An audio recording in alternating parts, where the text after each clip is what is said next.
was about a mile away from a little town, you know, and which camp? In Dover.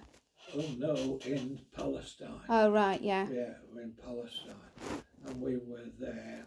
And for Christmas, there was a little compound of houses, and they built a cinema, and the manager had offered us so many free tickets to go down.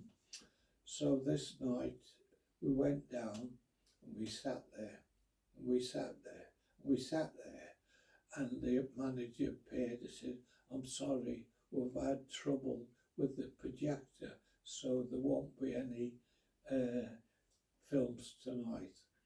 So we was going out, but two of the Liverpool lads, they were wrong ones, believe me, they got a bit of service in. So I was going to go to walk back to the camp, and they grabbed hold of me. "Come here, young one, come and have a drink." There was one shop open in the whole of that, and that was a bit way out, and a street lamp in front. And we sat there, we all bought a bottle of wine each, you know, drinking that on this seat, and we drunk it all, and we staggered back to camp, and with a headache, you know, got in bed, and about 4 o'clock in the morning, all the noise with the, you know, the whole of the camp had been called to service, you know, to report. Yeah. Like that, and 1,000 blokes, you know, all armed and all that. And what it was, we didn't know. There was this little town there, and on the edge of it, there was trees and sand, and we used to go swimming there, you know. And unknown to us, when we were there, this ship, it was a massive ship, had gone full belt onto the sands, full belt. Yeah. And I'm not kidding you, it was, and during the night, 4,000 Jewish immigrants had gone, you know, disembarked. The children had all been given sedatives so they wouldn't make a noise.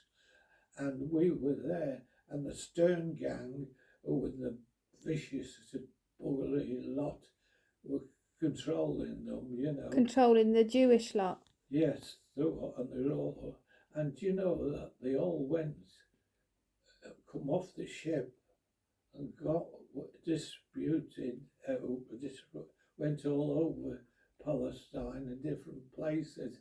And of course, you couldn't find out where they've gone to.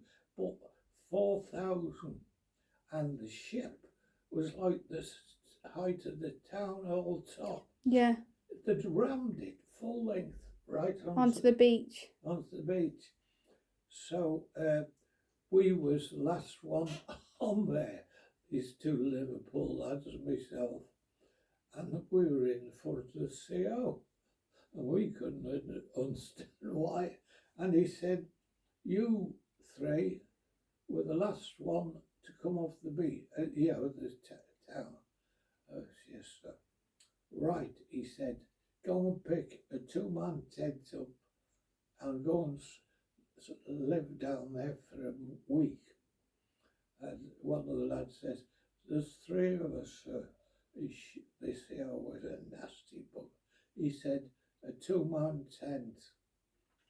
And we had to sleep there, and they brought the meals down for us. You had to man the boat that was on the beach. It was massive. Who was going to pinch it?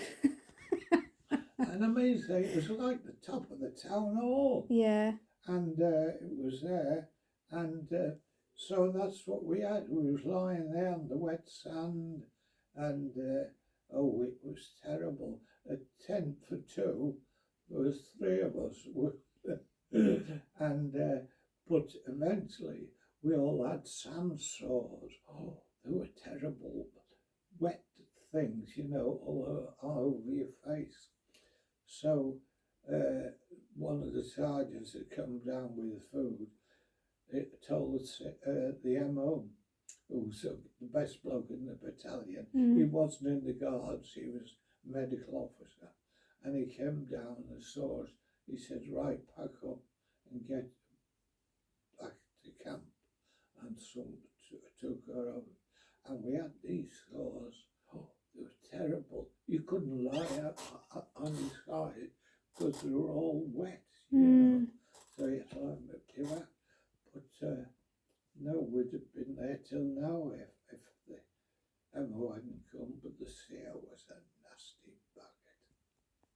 So was it common practice for these the Jewish immigrants to sort of disperse amongst Palestine at that time? Oh, yeah. Presumably they were running from the Nazis. Yeah, they and What year would this have been? Because were the concentration camps still running at this time? No, this was past that. Just after the war. Right. Because we were going to the Middle East, Japan, and that finished, so they sent us out there. To the Palestine. So they probably were people who had been to the concentration camps and had escaped death, basically. Yeah. If they tried to push you back, you know, the rifle, they'd show the mark there.